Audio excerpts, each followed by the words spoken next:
But as far as the Oprah running for president question, I don't think it's going to work out the way she wants it to. So there's a poll yesterday that came out, Trump versus various Democrats. Against Joe Biden, I think it was 57-40. Against Bernie Sanders, it was like 55-40 in favor of the Democrats.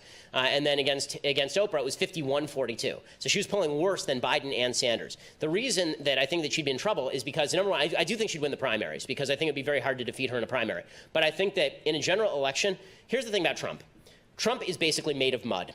What I mean by this is that if you're a politician, the worst thing that can happen to you is someone throws mud on your skirt, right? Suddenly you were pristine, and then someone throws mud at you, and you're dirty.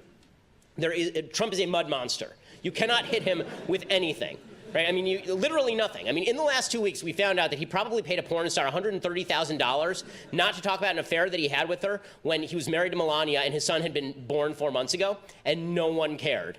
Okay, that is... That right there is the sign of a candidate who you can do nothing about, right? What that means is that Trump is never going to be a 60% guy, but he can be a 45% guy because he's already gotten 45, 46%, and that means that he can duplicate his performance of last time, and nothing you say about him can drag him down. Oprah is almost the opposite. So Oprah starts off at 51%, but that's because everybody thinks of Oprah as kind and wonderful, and everybody loves Oprah, yeah. And then it'll turn out that people will start digging into the school that she ran in South Africa for years, and that had 2 separate pretty brutal sex scandals against children. Or they'll start digging into all of the weird health conspiracy nuttiness that she's done on her show. And the minute that people start actually tossing mud at her, because she's considered angelic, that mud shows up on the white skirt a lot better than it would show up on Trump. So I think that she would be a lot weaker, a stronger candidate in the primaries than people think, a weaker candidate in the general than people think. And good evening. Good to see you as always. You know, we thought that a matchup between Hillary Clinton and Donald Trump was going to be fascinating, and indeed it was. But this could be a whole new level. No question. I mean, Oprah Winfrey is the most well-known person probably on planet Earth outside of President Trump, so you'd have 2 of the most high-profile people in American history battling it out. She obviously is another self-made billionaire. She has cultivated particularly female audiences for the last 30 years. She's a television star. She has a really great personal story. On the other hand, she is a conspiracy theorist. She is on the far left. And her image as sort of a uniter, not a divider, would certainly take a hit were she to get political. It's one thing for President Trump, who basically has been hit with every piece of mud and emerged unscathed, to run for re-election. Oprah Winfrey is basically seen as this almost angelic figure in American pop culture, and if she is hit at all with any sort of scandal, it may not affect her quite the same way. If you want to move from a place where 90% of people love you to a place where 50% of people hate you, quickly move into politics. Yeah, I mean, Donald Trump has certainly witnessed that himself during his transformation from being a private citizen to being president of the United States. Do you think, you know, when you look at America as a society, are we living in a world where you almost have to be a celebrity? You look at all the people who've thrown their names in the ring, you know, Mark Cuban, Kanye West has talked about it, The Rock has talked about it, and, you know, you start to wonder if you're living in this sort of, you know, freakish parallel universe lately. I think there's some truth to that. I think the idea that high name recognition makes a difference, particularly in primaries, is absolutely true. Can you imagine Oprah Winfrey losing primaries to Joe Biden? I can't. I think that if Oprah Winfrey runs against a bunch of typical Democratic politicians, they have a very hard time knocking her out of the race. Obviously, Republicans couldn't knock Donald Trump out of the race, and he was less of a celebrity than Oprah Winfrey is. I think it's because Americans have this sort of dual-track mind when it comes to what they think the president does. On the one hand, we think that the president is there to do policy and engage in policy we like. And then there's really what we think the president does, which is say stuff, right? When we think of people who say stuff, we tend to think of celebrities. We tend to think of the people who are on our TVs all the time. We think of these people as sort of the figureheads on the prow of the ship of state. And in that sense, if there are people who are very famous and we've already made our decisions about them, it's a lot easier for them to survive the slings and arrows than politicians who we may not have ever heard of and who can be taken down with a single scandal. Remember, in 2012, Rick Perry was basically knocked out of the primaries because he had mandated that Gardasil be used, right, a vaccine for a particular type of cancer for young girls. That knocked him out of the primaries in 2012. Donald Trump got hit with everything, including the kitchen sink, and he won the election. It's unreal. You know, when you take a look at this potential matchup, you know, you've got Oprah Winfrey, who I think would be so embraced by Democrats that she probably wouldn't be standing up there with 17 other candidates. I mean, you know, when Donald Trump tried it, everyone just laughed at him. They thought he was not going to last, wouldn't make it through the summer, wouldn't make it through the fall. I mean, that's the very different dynamic here, Ben. I think that's true, and I think Democrats also have a way of anointing candidates that Republicans simply have not had. In 2016, obviously, they anointed Hillary Clinton. In 2012, they thought about, in 2008 rather, they thought about anointing Hillary Clinton, and then Oprah Winfrey is the person who helped push Barack Obama over that finish line. So I think the chances are actually pretty good that if Oprah decided to run, she'd win the nomination. In a general election, I do have my doubts as to whether she would actually defeat the president. The last poll that I saw was from March, and it showed Oprah defeating Trump something like 47-40. But those aren't incredible numbers for Oprah. She has, I think, 49% approval versus 33% disapproval. Wait till she actually has to go through a political cycle or two and see how those numbers hold up. I got to let you go, but one last thing. You sort of went out on a limb today. You said you don't think she was that brave. You know, everybody on that room was up on their feet. And you said she wasn't brave last night. What did you mean?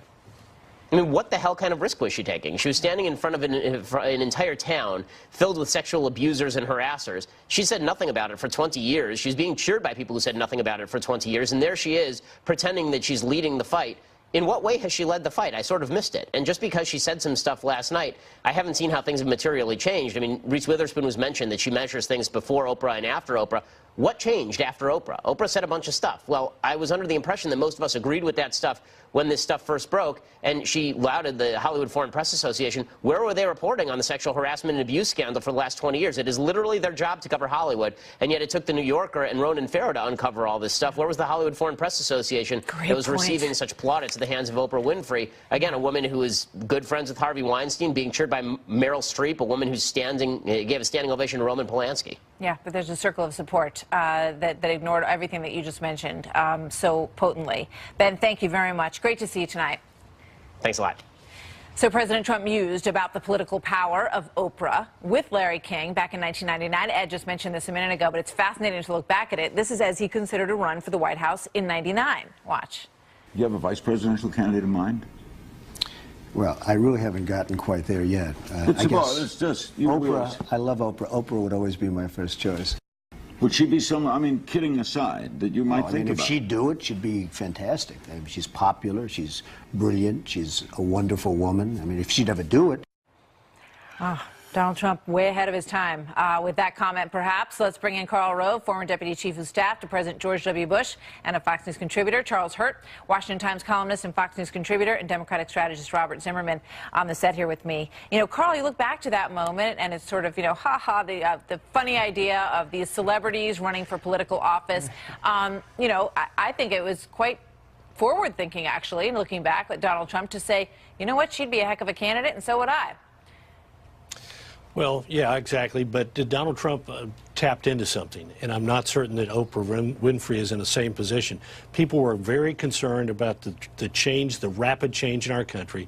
They were concerned that the political elites were not listening to them, and they rallied behind Donald Trump and gave him about 47% of the vote in the Republican primaries. I'm not certain Oprah Winfrey can tap into that same tap into a similar vein of enthusiasm other than anti-Trumpism. And frankly, look, if this is the best the Democrats can do, elections tend to be reactions to the last election. I think the next election, the best avenue for the Democrats is to say he wasn't up for the job. He had not demonstrated the ability to get things done. We've got somebody who's demonstrated the ability to get things done. Here, what they're saying is if you like that kind of outsider, let us give you another outsider, neither of whom had any experience in that kind of field life activity. But Robert, you know, I have to wonder if what happens is Democrats look at Hillary Clinton and say, well, you know what, she was a terrible candidate, but wow, Oprah Winfrey? I mean, you know, all bets are off. Well, as a matter of fact, to Carl's point, when you look at candidates who got things done, you can point to Oprah Winfrey as a woman who came from abject poverty and built an empire without a loan from her father like Donald Trump had for $1 million, a woman who was the victim of sexual assault and sexual harassment, unlike Donald Trump, who was accused of that, and she's spoken to it and empowered women to stand up and fight back, and a woman who really spoke, and this is the most important point, a woman who spoke with a sense of inspiration and empowerment last night. It's a mistake to define what we're witnessing today in conventional political terms. The reason she's an antidote to Donald Trump is because while you see Republicans and Democrats condemn the kind of vitriol and hate and divisiveness from the Trump White House, she spoke with a sense of more comfortable giving away cars to people sitting in her studio and running her media empire. We'll see. But again, my point is, if the Democrats are in a fit of enthusiasm. If Zimmerman is becoming the New York State chairman of Oprah for president, this is a sign of how desperate the Democrats are, how thin their field is, Carl, how weak their bench is, and how eager they are to grab the first celebrity who comes along and stands up in front of, as Charlie said, an audience that was totally on her side. totally with her on the issue of harassment. But Carl, and Carl, Ben wait a said, minute. have The not done Republicans anything thought they had such a deep bench going into 2016. They had And all they of these did. guys across, and they did, but they couldn't cut it. And Donald Trump won. But you know what? Here's the real it's difference, because Carl. Donald The Trump. It was Republican because Party- Donald Trump had political chops, and maybe Excuse Oprah me. Winfrey will have. I just seriously here's the doubt real it. difference, I think Carl. this is The a parlor Republican game Party- moment where Democrats are so desperate. This is the best they can come up with, and they're going to hold on Carl, to it as here's the long as they reality. possibly can. Robert. The Republican Party looks like a restricted country club that's catered by Meals on Wheels. You've got a Democratic Party that has diversity, that has talent. You have people. It's not about celebrity. It's about accomplishment. It can be Andrew Cuomo, the governor of New York, who has a record of achievement, or Joe Biden, who can speak to that, or Oprah Winfrey. But it speaks to accomplishment. It doesn't speak about just celebrity. Can I make just one real quick Very point? quick. The reason Trump made this work is because he made his campaign about issues, and I just question whether that's something that Oprah Winfrey will be able to pull off too. Thanks, you guys. Don't bet against Oprah, Charlie. Great to see you all.